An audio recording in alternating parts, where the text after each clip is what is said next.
Ladies and gentlemen, this isn't just about Los Angeles. This is about the definition of citizenship itself. Because right now, inside one of the biggest cities in America, there's a push to open the ballot box to people who are not citizens. And if you think it stops there, you're not paying attention. So let's just get right into it and see what's going on.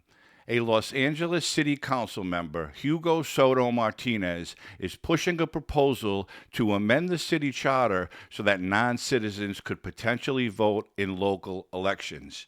But let's be clear on what this is. This isn't some fringe conversation happening in a back room. This is a formal motion that could eventually go to voters, a stepping stone toward changing who gets a voice in elections that decide policy, leadership, and the future of a major American city. And that is justification. Supporters say it's about fairness. They argue that people who live, work, pay taxes, and raise families in the city should have a say in how it's run. It sounds simple, it sounds compassionate, and it sounds reasonable at first glance. But here is where it gets real. A new proposal would pave the way for tax-paying non-citizens to vote in local elections. It could end up on the ballot in November, but the measure is facing some opposition. And CBS LA's Joy Benedict was in North Hollywood today and asked voters what they think about that proposal.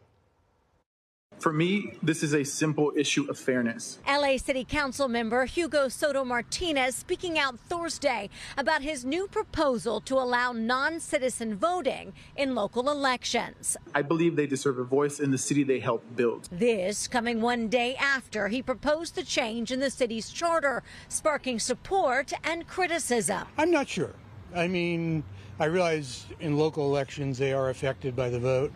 I do think that voting is an aspect of citizenship. Voters in North Hollywood with differing opinions on what could be something to vote on come November. Honestly, I feel like it should definitely happen. I mean, I don't really see a problem with that. If people had been living in a place and contributing to whatever was going on there for a number of years, absolutely, why wouldn't they want to say in that situation? And that is the premise behind the new proposal, allowing voting in local elections like city council or the school board. Non-citizen suffrage or voting actually used to exist in this country prior to 1926. Angelica Salas is the executive director of CHRLA.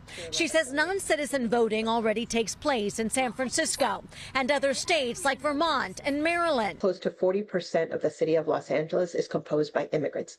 Not all of them are naturalized citizens that can now cast a vote.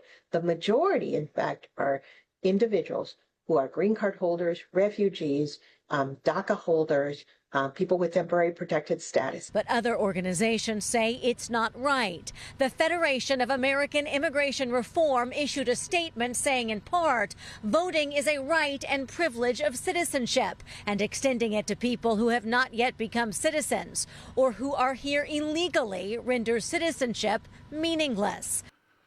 The United States has always drawn a line. Voting, especially in shaping government, is tied to citizenship, not residency, not presence, not participation. Citizenship. That is it. It's end of story. And critics aren't mincing words. They say proposals like this blur that line or erase it entirely, and risk is making citizenship meaningless. Because once you say voting is no longer tied to citizenship, then what is citizenship worth at all? And this is just another way that the left and the Democrat Party want to keep themselves in office. That is why Joe Biden opened the border so millions of illegals, could come into this country. And we're seeing it now, and they want to change charters to allow illegal citizens to vote. And I understand they pay taxes and they work here, but the key word is illegal. Here's what makes this even bigger. This proposal isn't immediately granting voting rights. It's asking whether the city should change its charter to even allow the conversation to move forward. That's how these things start. Step 1, let's study it. Step 2, let's allow it. Step 3, It's already happening. And suddenly, what was once sounded radical, it becomes policy. But there's a bigger question. Federal law already bans non-citizens from voting in national elections. But local elections, that's what the Democrats want. That's where things get complicated. Some jurisdictions in the United States have already experimented with allowing non-citizens to vote in limited local contexts.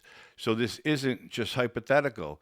This is a growing movement, and Los Angeles could become the largest city in the country to go down that road, again, to save seats for Democrats. But it needs to be debated. This is where people split hard. One side says if you live here, contribute here, and are affected by policies, you deserve a voice. The other side says if you haven't become a citizen, you haven't earned that voice. And that is what I believe. And right there, that's the fault line. Not just in Los Angeles, but across the entire United States of America. There has to be boundaries where people need to become citizens of this country in order to vote. And it isn't just policy. This is identity. This is about what it means to be an American and who gets to shape the direction of American cities. Because once you redefine who votes, anyone and everyone will be able to vote no matter where they're from. And you will redefine, who holds power. And once you change that, there's no going back. Enough is enough with the illegal immigrant movement in this country. We need American citizens to vote in American elections. End of story. We need to draw a line. Thank you for tuning in. Share this video if you would. Hit that like button and drop a comment and let me know what you think about this situation.